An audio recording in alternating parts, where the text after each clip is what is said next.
Suamiku narik koper perempuan itu masuk ke rumahku sambil nunjuk aku di depan tetangga. "Rani, keluar aja kalau nggak bisa nerima." Suara kursi plastik depan rumah langsung berhenti. Ibu-ibu yang lagi nyapu nengok semua. Ada yang sampai nurunin HP pelan-pelan sambil bisik, "Ya Allah, dibawa masuk beneran." Aku masih berdiri pakai daster, tangan bau bawang dari dapur. Waktu perempuan itu lewat di depanku sambil senyum tipis. Koper kremnya nyenggol kakiku sedikit. "Mas, kamar atas masih kosong kan?" Katanya santai. Seolah aku memang gak ada di rumah itu. Dadaku langsung panas, tapi mulutku gak keluar suara apa-apa. Dan pas Arman nyuruh aku angkat barang hari itu juga, anakku turun tangga sambil nangis. Sementara tetangga mulai maju ke pagar buat nonton lebih dekat. Kalau kalian belum subscribe, coba tahan sebentar aja. Karena malam setelah koper itu masuk ke rumahku, satu komplek mulai tahu siapa sebenarnya yang lagi dihancurin. Namaku Rani. 13 tahun aku tinggal di rumah itu. Rumah 2 lantai di ujung gang yang dulu kami bangun pelan-pelan sambil ngitung uang receh tiap malam. Aku jualan nasi pagi dari jam 4 subuh. Arman kerja di perusahaan alat berat. Orang-orang komplek kenal kami sebagai keluarga yang kelihatannya baik-baik aja. Atau mungkin cuma kelihatan aja. Beberapa bulan terakhir, Arman mulai berubah. Pulangnya makin malam, kadang bajunya bau parfum perempuan. Kalau makan matanya terus nempel ke HP. Aku pernah duduk depan dia hampir 5 menit, nunggu dijawab. Tapi dia cuma bilang pendek, "Kerjaan." Setelah itu dia langsung masuk kamar. Aku sempat mikir mungkin dia lagi banyak tekanan kantor. Jadi aku tahan. Aku tetap bangun pagi, jualan, nyuci, ngurus Dimas seperti biasa. Tapi makin lama suasana rumah jadi aneh. Kalau aku masuk ruang tamu, dia malah pindah ke teras buat telepon. Kalau HP-nya bunyi langsung dibalik. Sampai seminggu sebelum perempuan itu datang, aku lihat tabungan kami berkurang besar. Awalnya aku kira salah lihat. Aku cek lagi malam-malam waktu Arman mandi. Ada transfer keluar bertahap. Jumlahnya hampir 100 juta. Tanganku langsung dingin. Besok paginya aku tanya pelan sambil siapin sarapan. "Man, uang tabungan kepake buat apa?" Sendok di tangan Arman berhenti sebentar. Cuma sebentar. Lalu dia makan lagi seperti nggak terjadi apa-apa. "Itu uangku juga." Aku masih berdiri dekat meja makan waktu dia tiba-tiba naruh sendok keras. "Jangan mulai nyari ribut pagi-pagi." Dimas yang lagi pakai sepatu sekolah langsung diam. Suasana rumah mendadak berat. Aku nggak lanjut ngomong. Tapi sejak hari itu, Arman makin sering hilang tanpa kabar. Dan pagi ini, semuanya pecah begitu aja. Bella masuk rumahku sambil narik koper besar warna krem. Rodanya bunyi gesek di keramik ruang tamu yang dulu kupel tiap pagi. Dia lihat sekeliling sambil senyum kecil, lalu duduk santai di sofa. Sofa yang kubeli dari hasil jualan selama setahun. Tetangga mulai berdiri depan pagar. Ada yang pura-pura nyapu, ada yang ngintip dari balik gorden. Bisik-bisik mulai kedengaran pelan. "Itu selingkuhannya ya? Ya Allah, kasihan banget." Aku masih berdiri dekat pintu waktu Arman masuk sambil bawa map coklat. Mukanya dingin banget. Dia lempar map itu ke meja sampai gelas goyang sedikit. "Rumah ini atas nama aku, jadi jangan bikin malu." Jantungku langsung kencang. Aku buka map itu pelan. Sertifikat rumah memang atas nama Arman. Tanganku mulai gemetar. Tapi aku ikut bayar dari awal. Arman malah nyender santai sambil melipat tangan. "Ada bukti?" Suasana langsung hening. Bahkan ibu-ibu depan rumah berhenti bisik. Karena mereka tahu aku memang bantu bangun rumah itu dari nol. Bella tiba-tiba berdiri lalu jalan ke arah tangga sambil lihat-lihat. "Mas, kamar atas yang dekat balkon aku suka." Kalimat itu bikin dadaku seperti ditusuk pelan. Aku belum sempat jawab waktu Arman menunjuk pintu depan. "Rani, jangan bikin ribut. Kamu keluar aja dulu." Keluar. Dari rumah yang kubangun. Dari dapur yang tiap pagi kupakai masak buat dia. Aku lihat Dimas berdiri di tangga sambil nahan nangis. Tangannya gemetar megang pagar. Dan waktu aku sadar semua orang mulai lihat aku seperti orang asing di rumah sendiri, Arman ngomong lebih keras. Sengaja didengar tetangga. "Hari ini juga." Hari itu aku benar-benar keluar dari rumah cuma bawa 2 tas besar dan beberapa baju Dimas yang masuk seadanya ke plastik hitam. Bella berdiri di teras sambil melipat tangan. Mukanya tenang banget, seolah memang dia yang punya rumah itu dari awal. Sendalnya jangan ada yang ketinggalan ya, katanya pelan sambil lihat ke bawah. Aku berhenti sebentar. Tetangga depan rumah langsung diem semua. Bahkan suara sapu ibu-ibu tadi ikut berhenti. Aku nggak jawab. Aku cuma jongkok ambil sendal Dimas yang jatuh dekat pagar, lalu berdiri lagi sambil nahan napas. Kalau aku buka mulut sedikit aja, aku takut malah nangis di situ. Dimas meluk pinggangku dari samping. Mama, kita mau kemana? Aku belum sempat jawab waktu Arman keluar sambil bawa kardus kecil. Itu barangmu masih ada. Dia naruh kardus itu di lantai teras begitu aja. Beberapa bingkai foto jatuh keluar. Salah satunya foto ulang tahun Dimas. Kacanya retak. Dadaku langsung sesak. Tapi Arman malah masuk lagi tanpa lihat aku. Bisik-bisik mulai kedengeran dari pagar. Parah banget. Anaknya kasihan. Aku akhirnya pergi dari rumah itu sambil ditonton satu gang. Bu Sari, tetangga belakang, yang akhirnya nolongin aku. Dia pinjemin kontrakan kecil kosong dekat musola. Cat temboknya lembab, kipasnya bunyi berdecit. Tapi setidaknya malam itu aku nggak tidur di jalan. Belum sampai 1 jam di sana, Dimas mulai demam. Dia tiduran sambil meluk tas sekolahnya terus. Mama, Papa beneran nggak mau kita pulang? Aku usap rambutnya pelan sambil lihat pintu kontrakan yang belum rapat sempurna. Dari luar masih kedengeran suara motor lewat dan orang ngobrolin soal rubahku. Aku cuma bilang pelan, udah tidur dulu ya. Malam makin sepi. Lalu HP-ku bunyi terus. Grup komplek ramai.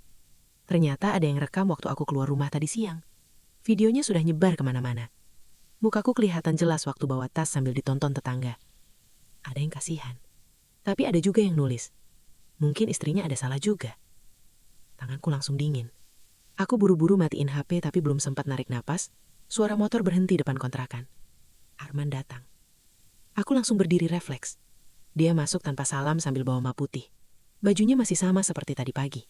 Wajahnya juga masih dingin. Besok tanda tangan cerai. Kalimat itu keluar begitu aja. Bu Sari yang lagi duduk dekat pintu langsung melongo. Aku menatap Arman beberapa detik. Tenggorokanku rasanya kering. Cepet banget. Arman malah duduk santai di kursi plastik kecil kontrakan. Dia lihat sekeliling sambil senyum tipis. Aku mau hidup tenang. Aku diam. Tanganku pelan mengekal dekat paha. Lalu dia keluarkan amplop dari map putih. Ada lagi, katanya. Beberapa lembar bukti transfer ditaruh di meja. Itu uang yang kamu kirim ke rekeningku selama ini. Semua tertulis bantuan istri. Aku langsung sadar sesuatu. Arman memang nyimpan semuanya. Rapi. Seperti orang yang dari awal udah siap nyuruh aku pergi. Dimas yang dengar dari kasur langsung keluar sambil mata merah. Papa jahat. Arman langsung bentak keras. Masuk. Dimas kaget sampai mundur 1 langkah. Bu Sari buru-buru narik Dimas ke belakang. Suasana kontrakan langsung tegang. Bahkan tetangga sebelah mulai buka pintu sedikit buat ngintip. Aku malu lagi. Tapi sebelum pergi, Arman berhenti di depan pintu sambil pegang gagangnya lama. Oh ya, minggu depan Bella pindah resmi ke rumah. Dia keluar setelah ngomong itu. Suara motornya menjauh pelan.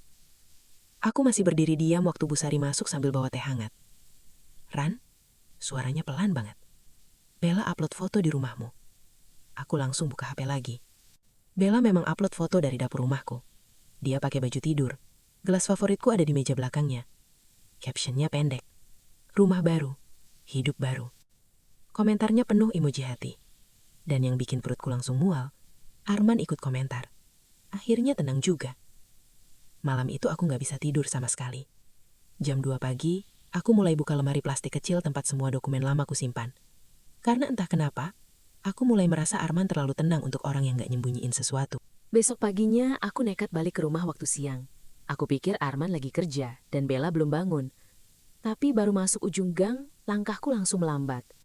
Mobil Bella sudah parkir depan rumah. 2 ibu dekat warung langsung berhenti ngobrol waktu lihat aku lewat. Salah satunya pura-pura benerin kerudung sambil bisik kecil ke temannya. Itu istrinya datang lagi. Aku tarik napas pelan lalu masuk halaman. Pintu rumah terbuka setengah. Dari dalam kedengeran suara ketawa pelan dan suara sendok kena piring.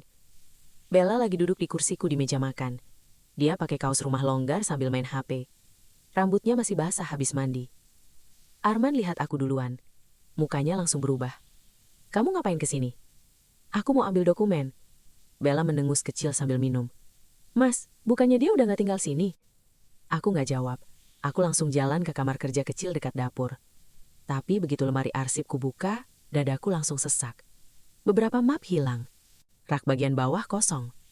Tanganku buru-buru bongkar tumpukan kertas lain. Debu beterbangan sedikit. Jantungku makin kencang. Map proyek mana? Arman tiba-tiba muncul di belakang pintu. Gak usah cari-cari. Aku menoleh cepat. Itu dokumen usaha kita. Arman ketawa kecil sambil nyender. Usaha aku. Aku diam beberapa detik. Tanganku masih gemetar pegang map kosong. Lalu mataku lihat sesuatu jatuh dekat kaki meja. Satu kwitansi. Aku jongkok pelan ambil kertas itu sebelum Arman sadar. Nama pemilik tanah lama tertulis jelas di atas. Ada tanda tangan Arman. Dan angka transfernya? Lebih besar. Jauh lebih besar dari yang pernah dia bilang ke aku dulu. Napas aku langsung berat. Aku buru-buru lipat kertas itu lalu masukin ke tas. Udah selesai? Tanya Arman dingin. Aku berdiri pelan. Tenggorokanku terasa kering, tapi aku tetap jalan keluar. Pas sampai ruang tamu, Bella tiba-tiba ngomong keras sambil sengaja ketawa kecil.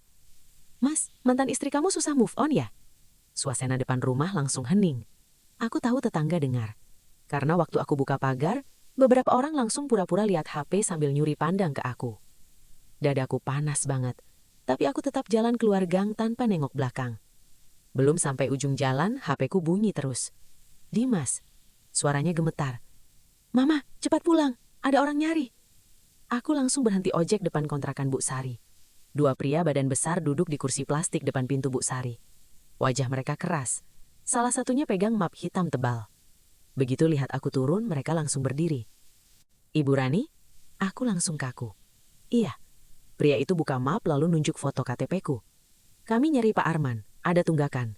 Bu Sari yang berdiri di dekat pintu langsung ikut mendekat. Tunggakan apa? Pria itu jawab tanpa pelan-pelan. Pinjaman 400 juta. Kakiku langsung lemas. Aku bahkan gak pernah pegang uang sebanyak itu. Bukan saya yang pinjam. Pria itu langsung mengeluarkan fotokopi dokumen. Di bawahnya ada tanda tanganku. Mirip sekali. Tanganku dingin waktu pegang kertas itu. Bahkan bentuk hurufnya hampir sama persis. Bu Sari langsung emosi. Ini palsu. Tapi pria itu malah nunjuk stempel resmi.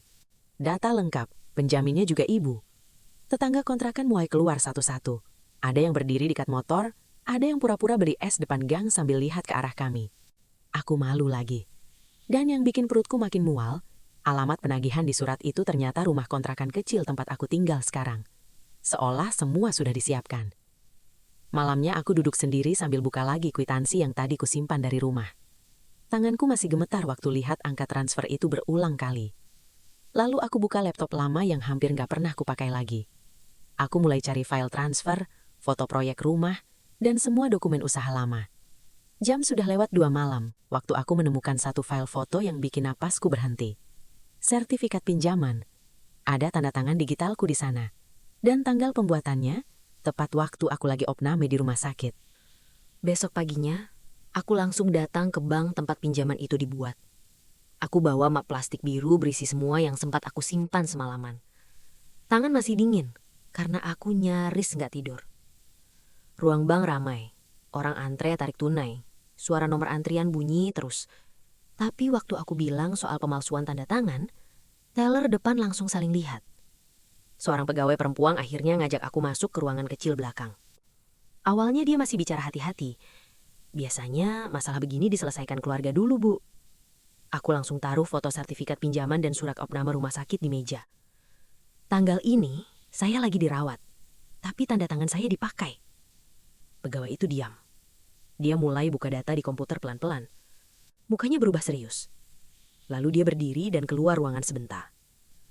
Aku duduk sendiri sambil dengar suara printer dari luar. Jantungku gak berhenti bunyi keras. Beberapa menit kemudian, dia balik bawa laptop kecil. Bu, kami punya rekaman saat pengajuan. Tanganku langsung kaku. Video CCTV diputar.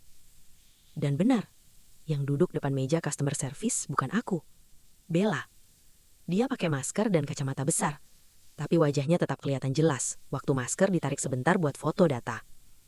Perutku langsung mual. Pegawai itu ikut panik sekarang. Ini harus dilaporkan. Aku hampir nangis karena campur aduk antara lega dan marah. Tapi sebelum aku sempat bicara, pegawai itu lanjut pelan. Pengajuan ini lolos karena ada verifikasi dari suami ibu. Ruangan langsung terasa makin sempit. Jadi Arman memang tahu semuanya. Aku pulang sambil pegang flash disk isi rekaman CCTV itu erat-erat di tangan. Tapi begitu masuk gang, suasana langsung aneh. Beberapa orang lihat aku sambil bisik kecil. Anak-anak yang lagi main sepeda sampai berhenti sebentar waktu aku lewat. Ternyata Bella upload foto lagi. Dia lagi makan malam sama Arman di restoran mahal. Gelas wine ditaruh sengaja dekat kamera. Captionnya pendek. Capek kalau hidup sama orang yang bisanya cuma drama. Komentarnya ramai. Ada yang ketawa. Ada yang nulis aku terlalu bergantung sama suami. Dadaku panas lagi. Aku buru-buru masuk kontrakan. Tapi belum sampai duduk, suara mobil berhenti depan pagar. Arman datang. Dan dia nggak sendirian. 2 orang kantor ikut turun bareng dia. Salah satunya atasannya dulu, waktu aku masih sering antar catering ke kantor mereka. Tetangga langsung mulai keluar rumah lagi. Aku lihat gorden depan kontrakan Bu Sari terbuka sedikit. Bahkan tukang galon depan gang ikut berhenti dorong motor. Arman berdiri depan pintu kontrakan sambil bicara keras, sengaja didengar orang. Mulai hari ini, saya nggak tanggung utang pribadi Rani. Aku langsung mongok. Salah satu pria kantor ikut angguk-angguk kecil. Pak Arman sebenarnya sabar banget. Tanganku langsung mengepal. Padahal catering kantor mereka dulu, aku yang masak tiap subuh. Tapi sekarang mereka berdiri seolah aku beban. Arman lanjut lagi. Dia emosian, boros, semua tabungan habis. Bu Sari yang nggak tahan langsung maju. Jangan ngomong sembarangan depan rumah orang. Belum selesai suasana panas, Bella turun dari mobil sambil pakai kacamata besar mahal. Dia berdiri dekat Arman sambil melipat tangan. Lalu dia ngomong santai tapi cukup keras buat didengar satu gang. Makanya perempuan jangan hidup numpang laki-laki. Beberapa ibu langsung saling pandang. Aku lihat Dimas berdiri dekat pintu kontrakan sambil nahan nangis. Bibirnya gemetar kecil. Dan anehnya, justru di situ kepalaku mulai dingin. Aku nggak teriak, aku nggak maju. Aku cuma masuk ke dalam kontrakan pelan-pelan. Ambil laptop dan flash disk dari meja. Lalu aku keluar lagi. Semua orang masih berdiri nonton. Aku buka video CCTV bank tepat di depan mereka. Awalnya nggak ada yang ngomong. Lalu wajah Bella langsung pucat. Karena di layar kecil itu, dia terlihat jelas duduk pakai data milikku sambil tanda tangan dokumen pinjaman. Bella langsung maju cepat begitu video itu berhenti.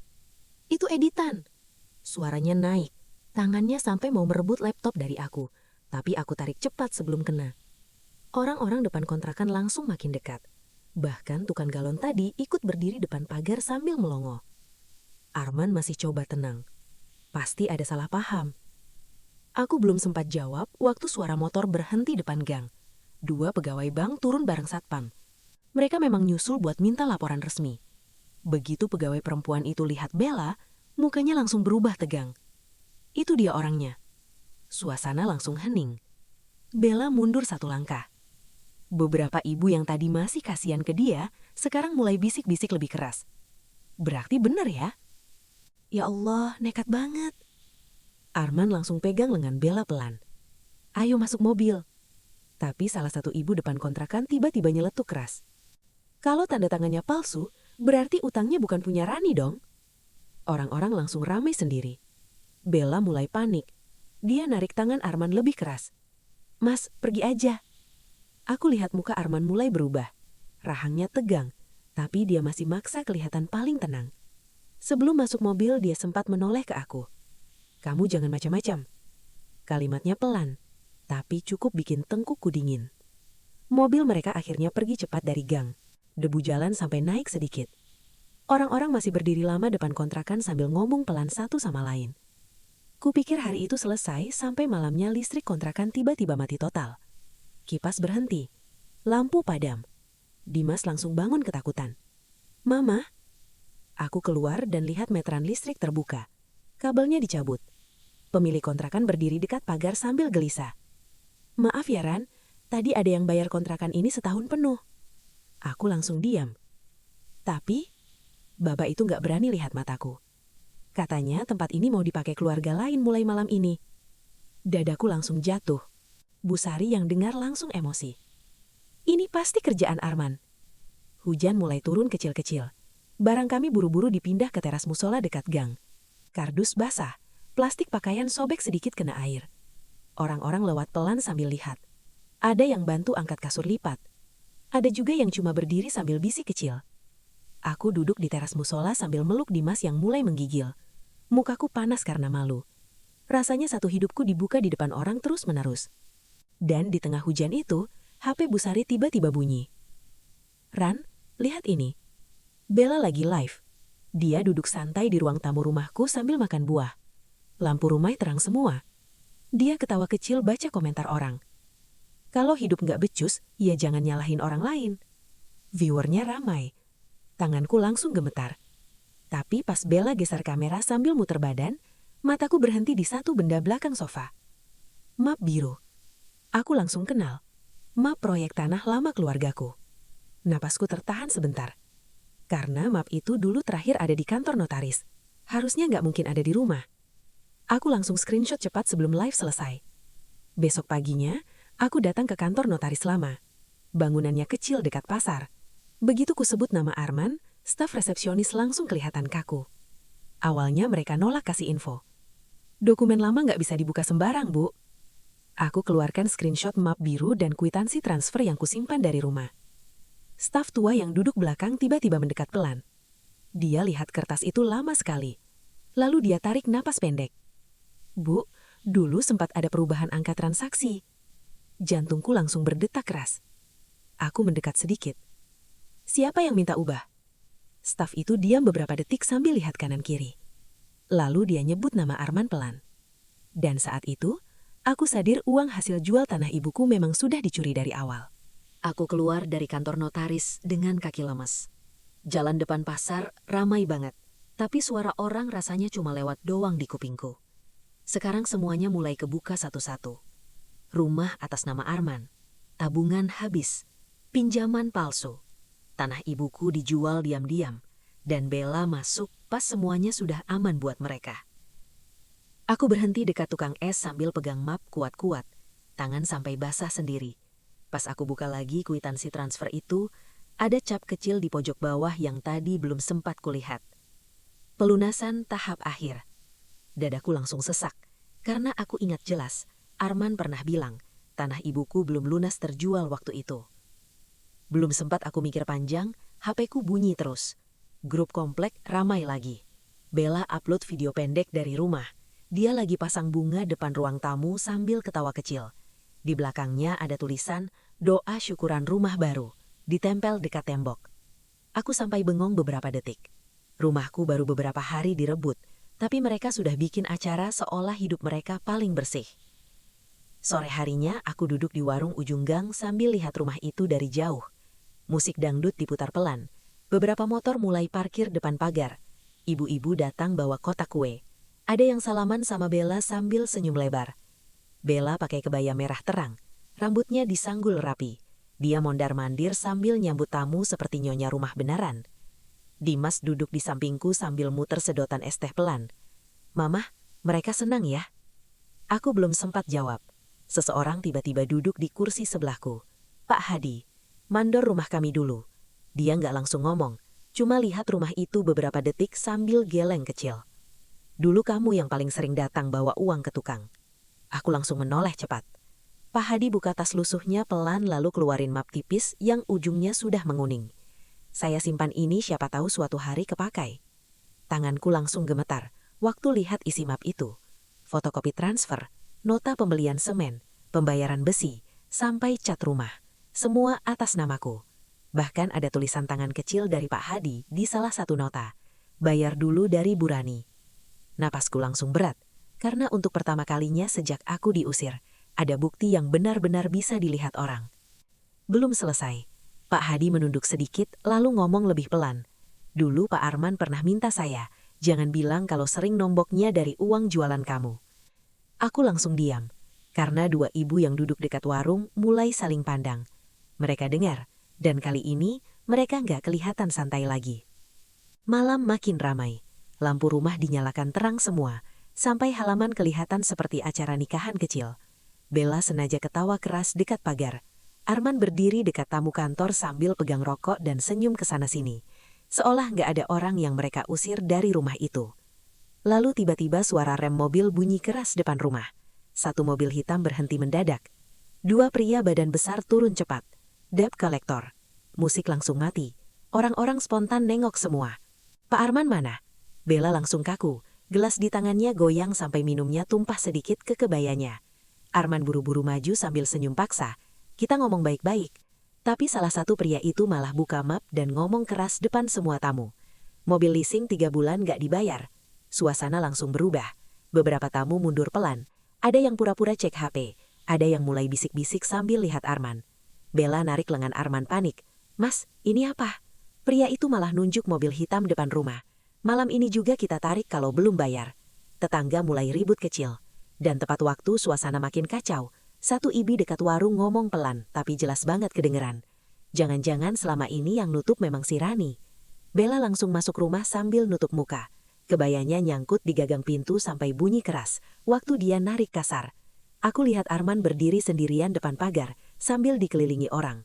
Untuk pertama kalinya, dia kelihatan bingung di depan satu kompleks sendiri. Tapi malam itu belum selesai. Karena pas aku mau ngajak Dimas pulang, HP-ku masuk pesan anonim. Isinya cuma satu foto sertifikat rumah. Dan di bawahnya ada cap merah besar. Proses penjualan dipercepat. Besok paginya aku dipanggil ke kantor polisi buat laporan pemalsuan data bank.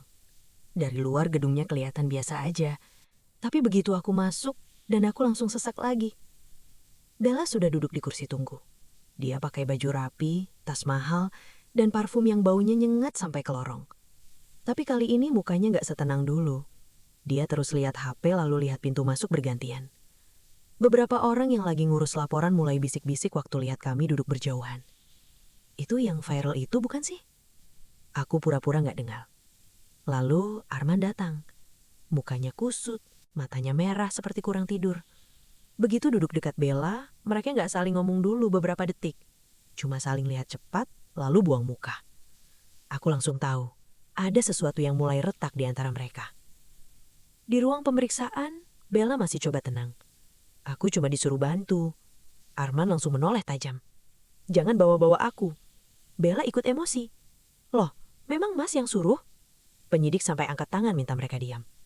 Aku duduk sambil genggam map erat-erat. Tanganku dingin, tapi kali ini aku gak gemetar seperti dulu. Lalu penyidik mengeluarkan print transfer dari map coklat. Ini aliran uang hasil penjualan tanah. Ruangan langsung sunyi. Karena rekening tujuan transfer itu atas nama Bella. Jumlahnya besar. Jauh lebih besar dari yang pernah Arman kasih tahu ke aku selama ini. Bella langsung cepat jawab. Itu investasi. Tapi suaranya mulai goyang. Penyidik menoleh ke Arman. Kenapa uang keluarga masuk rekening orang lain? Arman buka mulut sebentar, lalu tutup lagi. Rahangnya kelihatan tegang. Aku lihat keringat mulai muncul dekat pelipisnya. Belum selesai. Penyidik menyalakan rekaman voice note dari HP pihak bank. Suara Arman langsung terdengar jelas di ruangan kecil itu.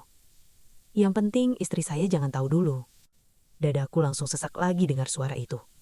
Tenang, datar. Seolah semua ini memang sudah direncanakan lama. Bella langsung pucat. Dia menoleh cepat ke Arman. Mas bilang semua aman. Arman malah balik membentak kecil. Udah diam aja. Suasana makin panas. Aku cuma duduk diam sambil lihat mereka mulai saling lempar salah sendiri. Dan anehnya, untuk pertama kali sejak aku diusir, aku gak merasa paling kecil di ruangan itu lagi. Siangnya waktu kami keluar kantor polisi, beberapa wartawan lokal ternyata sudah nunggu depan pagar. Kamera HP langsung naik begitu Bella keluar. Bu, benar ada pemalsuan data?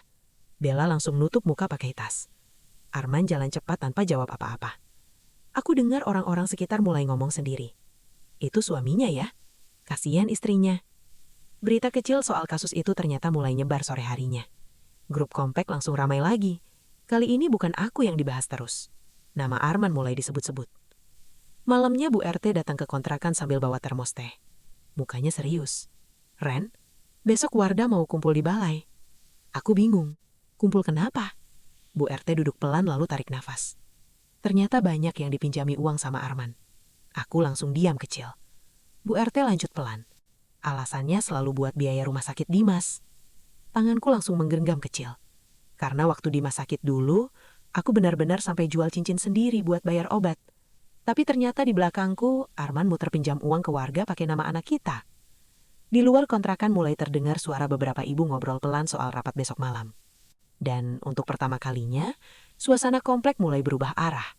bukan lagi menonton aku dihancurkan.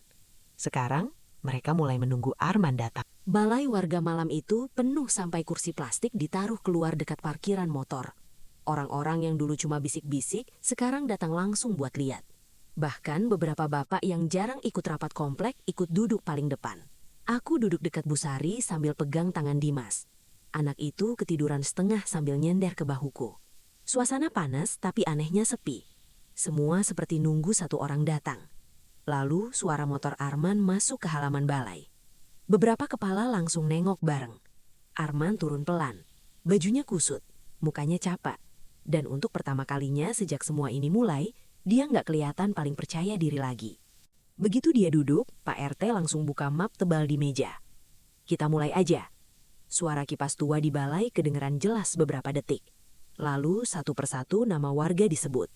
Pak Dedi, 5 juta. Bu Ningsih, 3 juta. Pak Rahmat, 12 juta. Alasannya selalu sama, biaya rumah sakit Dimas. Tanganku langsung dingin, karena waktu anakku sakit dulu, aku benar-benar sampai jual cincin nikah buat bayar obat tambahan. Tapi ternyata di belakangku, Arman muter pinjam uang kemana-mana pakai nama anak kami. Pak Dedi langsung berdiri sambil nunjuk Arman. Saya percaya karena istrinya tiap pagi jualan. Seorang ibu lain ikut ngomong dari belakang. Kami kira Rani tahu semua. Suasana mulai ribut kecil. Arman berdiri cepat. Saya bisa jelaskan. Belum selesai dia ngomong, suara motor berhenti mendadak depan balai. Bella datang. Dia masuk buru-buru sambil napas ngos-ngosan. Mukanya panik, rambutnya berantakan seperti habis ribut. Mas, semua orang langsung nengok ke Bella. Bella langsung narik tangan Arman. Rumah didatangin leasing lagi. Ruangan langsung gaduh. Beberapa bapak mulai bisik keras satu sama lain. Bahkan ada yang ketawa kecil sinis. Arman langsung kelihatan makin tegang. Udah, nanti aja. Tapi Bella malah ngomong makin keras karena panik. Mereka mau tarik mobil malam ini. Dan tepat waktu suasana makin kacau, Pak RT pelan-pelan keluarin satu amplop coklat lagi dari map. Masih ada ini. Ruangan langsung hening lagi. Aku lihat tangan Pak RT membuka lembar surat pelan. Lalu mataku langsung membeku. Surat jual beli rumah. Nama pembelinya, Bella. Dadaku langsung sesak. Karena rumah itu ternyata memang sedang mau dijual diam-diam. Bella langsung menoleh ke Arman cepat. Mas bilang rumah itu aman. Warga mulai ribut lebih keras. Tetangga depan rumah yang dulu lihat aku diusir langsung nyeletuk keras. Pantas buru-buru ngusir istrinya. Bella mulai sadar dia juga dibohongi. Mukanya berubah. Semua uangku masuk ke situ. Arman langsung bentak. Diem dulu bisa nggak sih? Suasana langsung berhenti sebentar. Karena selama ini Arman selalu kelihatan paling tenang depan orang. Tapi malam itu mukanya merah, suaranya pecah. Tangannya sampai gemetar kecil waktu nunjuk Bella. Bella malah nangis sambil teriak balik. Mas janji nikahin aku habis rumah dijual. Ruangan langsung heboh lagi. Beberapa ibu sampai tutup mulut sendiri saking kagetnya. Dan di tengah semua suara itu, aku perlahan berdiri dari kursi. Aku jalan ke depan sambil bawa map biru milikku. Langkahku pelan, tapi semua mata langsung pindah ke aku. Aku buka map itu di meja Pak RT. Satu persatu bukti transfer renovasi rumah, pembayaran tukang dan rekening usaha, kutaruh pelan di depan warga. Ruangan langsung hening lagi. Aku menatap Arman lama sebelum akhirnya ngomong pelan. Kalau rumah itu mau dijual, berarti bagian saya juga mau dihilangin. Malam itu balai warga benar-benar berubah kacau. Pak RT mulai buka satu persatu bukti yang kutaruh di meja. Transfer renovasi rumah, pembayaran tukang, rekening usaha catering, semua atas namaku. Orang-orang langsung maju sedikit dari kursinya buat lihat lebih jelas. Ini transfer tahun pertama pembangunan. Ini pembayaran atap. Suasana makin sunyi tiap lembar dibalik. Arman duduk diam sekarang. Mukanya pucat. Tangan yang tadi sempat nunjuk-nunjuk Bella, sekarang malah saling genggam sendiri di bawah meja. Bella mulai mundur pelan dari dekatnya. Karena malam itu, bukan cuma aku yang sadar dibohongi. Satu komplek mulai sadar siapa yang selama ini sebenarnya nutup semua kebutuhan rumah itu. Lalu Pak Hadi berdiri dari kursi belakang sambil bawa map lusuhnya. Saya saksi pembangunan rumah itu. Semua langsung nengok ke dia. Pak Hadi mulai cerita bagaimana dulu aku sering bayar tukang sendiri waktu Arman bilang uang proyek lagi macet. Bahkan beberapa tukang sempat dibayar pakai uang hasil jualanku pagi-pagi. Beberapa warga langsung angguk pelan. Karena mereka memang pernah lihat sendiri, aku keliling naik motor subuh-subuh buat antar pesanan nasi. Arman akhirnya bicara lagi. Rumah itu tetap atas nama saya, tapi suaranya sekarang kecil, gak setegas dulu. Dan sebelum ada yang jawab, 2 polisi masuk ke balai bareng penyidik dari kantor kemarin. Suasana langsung berhenti total. Bella refleks mundur 2 langkah. Penyidik langsung buka map hitam.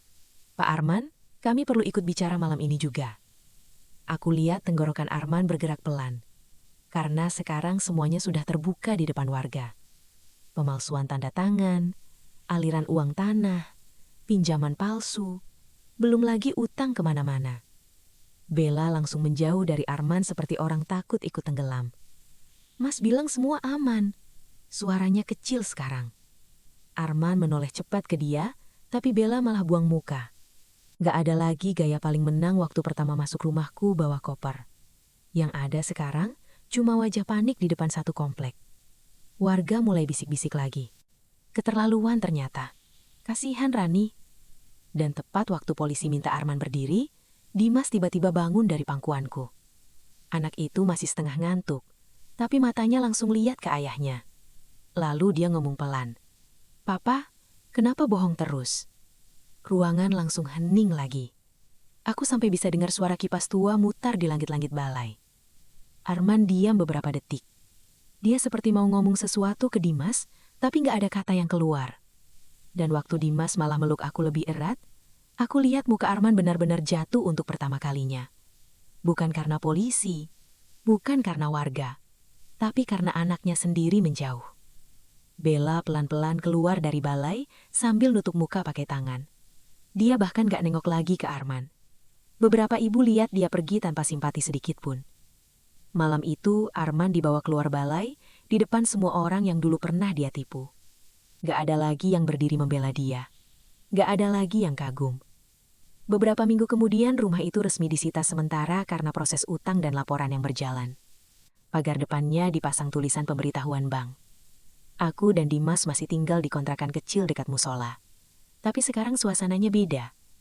Orang-orang yang dulu cuma nonton mulai sering datang bantu. Ada yang beli jualanku pagi-pagi, ada yang sengaja duduk sebentar cuma buat nemenin ngobrol. Dan anehnya, aku justru mulai bisa tidur tenang di tempat sempit itu. Suatu sore aku lewat depan rumah lama waktu petugas bank lagi buka pagar. Rumah itu kosong. Ruang tamunya gelap. Bekas kebaya Bella masih tergantung di sandaran kursi dekat meja makan. Aku berdiri beberapa detik sambil lihat ke dalam. Gak ada suara, gak ada orang. Cuma rumah besar yang sekarang terasa dingin banget. Lalu Dimas narik tanganku pelan. "Mama, ayo pulang." Dan untuk pertama kalinya sejak aku diusir dari rumah itu, aku benar-benar jalan pergi tanpa rasa ingin balik lagi. 3 bulan setelah malam di balai warga itu, nama Arman mulai jarang terdengar di komplek. Katanya dia masih mondar-mandir ngurus laporan dan utang. Beberapa orang kantor ikut dipanggil karena urusan aliran uang proyek. Sementara Bella hilang begitu aja. Akun media sosialnya tutup semua. Gak ada lagi video ketawa di rumahku. Gak ada lagi foto gelas wine. Gak ada lagi tulisan sok menang itu. Awalnya orang-orang komplek masih sering bahas mereka tiap habis maghrib. Tapi makin lama obrolannya pindah sendiri. Memang biasanya begitu. Orang ramai waktu lihat seseorang jatuh. Habis itu lanjut hidup masing-masing. Tapi buat aku bekasnya belum hilang sepenuhnya. Kadang kalau subuh terlalu sepi, aku masih kebangun cuma karena ngerasa dengar suara koper diseret dari ruang tamu. Suara kecil itu masih nempel banget di kepala. Bukan bentakan Arman. Bukan juga waktu aku diusir. Tapi suara roda koper Bella yang gesek keramik rumahku pelan-pelan. Karena sejak bunyi itu masuk ke rumah, hidupku langsung berubah semua. Sekarang aku mulai jualan lagi depan kontrakan kecil dekat musola. Nasi bungkus, telur balado, mie goreng, kopi sachet. Belum besar, tapi tiap pagi mulai ramai. Yang bikin aku kadang bingung sendiri, justru orang-orang yang dulu cuma nonton sekarang paling sering datang bantu. Bu Ningsih suka bawain kerupuk, Pak Dedi kadang bantu angkat galon sambil pura-pura marah kalau aku bilang terima kasih. Bahkan Bu RT pernah duduk lama depan warung sambil pegang teh hangat. Dia diam dulu sebelum ngomong pelan. Maaf ya Ran, dulu kami takut ikut campur. Tanganku sempat berhenti bungkus nasi. Karena aku tahu, mereka memang lihat semuanya dari awal. Mereka lihat aku keluar rumah sambil bawa plastik hitam. Lihat anakku nangis di tangga. Lihat Bella masuk sambil bawa koper. Tapi waktu itu, semua cuma diam. Sore itu hujan turun kecil. Jalan depan kontrakan mulai basah. Aku lagi nurunin terpal warung waktu motor putih berhenti pelan depan gang. Aku otomatis nengok. Arman. Badannya lebih kurus sekarang. Bajunya kusut. Dia berdiri dekat motor beberapa detik tanpa berani masuk. Beberapa tetangga langsung mulai nengok dari teras. Suasana mendadak hening kecil. Dimas yang lagi duduk dekat meja mie langsung kaku lihat ayahnya. Arman buka mulut pelan. Mas, boleh ngomong bentar? Aku belum jawab. Dimas malah berdiri lalu jalan pelan ke belakangku sambil pegang ujung bajuku erat. Gerakan kecil itu langsung bikin muka Arman jatuh. Dia lihat anaknya lama banget, tapi Dimas gak maju sedikit pun. Hujan makin deras di seng kontrakan. Orang-orang masih ngintip dari jauh. Akhirnya Arman nurunin pandangan sendiri. Aku cuma mau lihat kalian. Suaranya kecil sekarang. Gak ada lagi nada paling tinggi seperti waktu nyuruh aku keluar dulu. Aku tarik Dimas pelan ke samping lalu jawab singkat. Kami baik-baik aja. Arman diam beberapa detik. Lalu dia nengok ke warung kecilku. Ke rak kopi sachet. Ke panci nasi. Ke kontrakan sempit yang dulu mungkin dia anggap rendah. Dan anehnya justru di tempat kecil itu, sekarang aku kelihatan jauh lebih tenang daripada dia. Dimas akhirnya narik tanganku pelan. Mama, masuk yuk. Aku angguk kecil. Pas pintu kontrakan mau kututup, mataku sempat lihat ke ujung gang. Rumah lama itu masih berdiri di sana. Gelap. Kosong. Tulisan Sitabang masih nempel miring dekat pagar. Gak ada lagi musik. Gak ada lagi pesta. Gak ada lagi orang yang berdiri paling tinggi sambil bikin orang lain merasa kecil. Aku tutup pintu perlahan. Dan malam itu, untuk pertama kalinya sejak aku diusir dari rumah sendiri, aku gak lagi merasa kehilangan rumah.